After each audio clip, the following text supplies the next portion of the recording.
des nouvelles de l'océan Indien. La première édition du Geek Ali s'est tenue le 11 et 12 août dernier au Parc des Expositions à Saint-Denis. Un événement qui a réuni passionnés de jeux vidéo, de fiction et de culture asiatique. Mais au fait, qu'est-ce qu'un geek ? Retour sur l'événement du Geek Ali qui a réuni près de 10 000 participants cette année. Les fans de science-fiction, de pop culture ou encore de manga étaient au rendez-vous. Voyage au cœur de ce vaste univers de geek où se croisent sabre laser, réalité virtuelle ou encore costumes asiatiques. Alors on attend beaucoup la communauté mais aussi les nouveaux venus, c'est-à-dire les curieux. Donc on a envie de voir, on a envie de s'ouvrir aux Réunionnais, montrer que la communauté elle n'est pas que réservée qu'aux geeks, mais aussi à tous ceux qui s'intéressent à la pop culture à côté. On aimerait aussi montrer qu'il y a des moyens de se former ici, donc par le biais des écoles, Epitech, Agiform, tout ça, et dire que voilà, on a des champions qui méritent de s'expatrier, on a des invités aussi qui méritent de venir rencontrer les Réunionnais. Donc voilà, c'est vraiment un partage. Les références autour de l'univers geek sont vastes, mais tous s'accordent plus ou moins sur sa définition. Pour moi, un geek, c'est quelqu'un qui aime les jeux vidéo, les cosplays, les mangas, les BD, les Marvel, etc. C'est quelqu'un qui est passionné.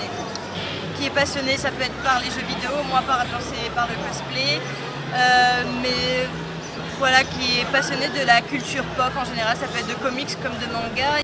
Pour l'occasion, certains adeptes de cosplay ont sorti leur plus belle création, une pratique consistant à se déguiser et à se mettre dans la peau d'un personnage de fiction. Moi je suis Pinkie Pie de My Little Pony. Moi je suis Rarity de My Little Pony toujours. Et ça vous a mis combien de temps pour vous habiller comme ça 3 semaines. Ah oui, 3 bonnes semaines parce que ma jupe spécialement, elle était très longue à faire vu que c'est du tulle et tout. Et elle, sur sa jupe, elle a de la broderie, du coup c'était très long à faire.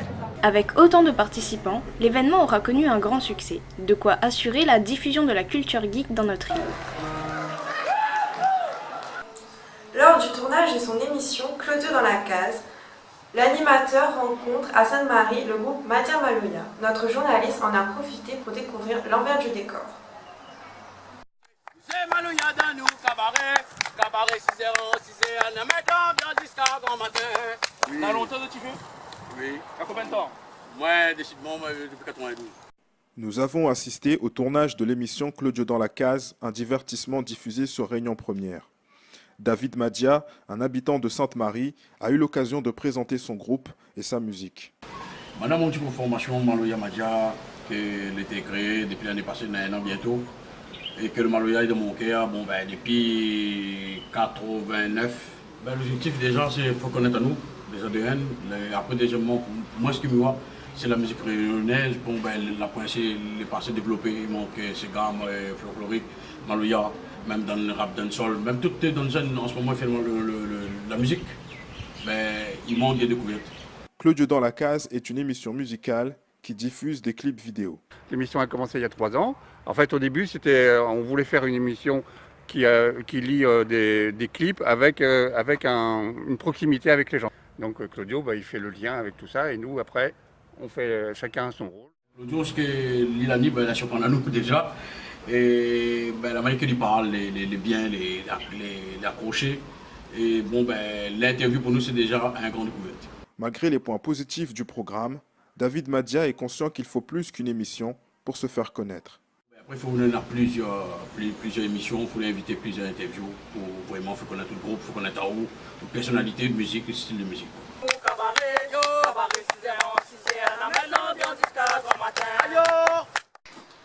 En plus de sa présence sur les réseaux sociaux, l'association CLAP s'étend sur le canal numérique Jeunesse Océan Indien.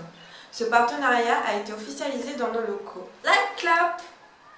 L'association CLAP et le canal Jeunesse Océan Indien ont concrétisé leur partenariat le 9 août dernier. Les membres des deux associations se sont réunis dans les locaux de CLAP, une rencontre qui marque l'arrivée de nouveaux programmes sur la chaîne 978 de la CNJOI et qui permet à l'association CLAP de diffuser ses émissions et de donner la voix à d'autres jeunes. Le fait de rencontrer des jeunes de la CNJOI qui ont des compétences et qui vont pouvoir mettre en commun les compétences des jeunes de CLAP, donc ça permettra justement d'avancer plus vite Et donc il est important que nous, on puisse leur donner cet espace de communication et d'expression artistique et de les accompagner au niveau des moyens, au niveau de ce qu'ils ont besoin pour pouvoir être très productifs.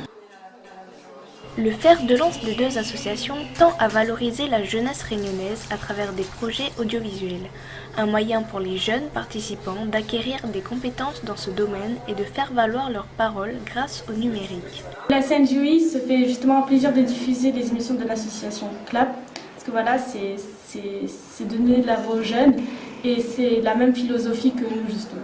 Pour moi, c'est important de donner la voix aux jeunes. Parce que c'est vrai que les jeunes ont envie quand même de s'exprimer dans ce monde, on va dire. Les jeunes ont envie de donner leur point de vue, leur opinion. Les jeunes sont de plus en plus créatifs. Fort de cet échange, la CNJOI et CLAP poursuivent leurs actions pour soutenir la jeunesse locale. Merci de votre attention. Je vous dis à bientôt pour le prochain journal des nouvelles de l'océan Indien.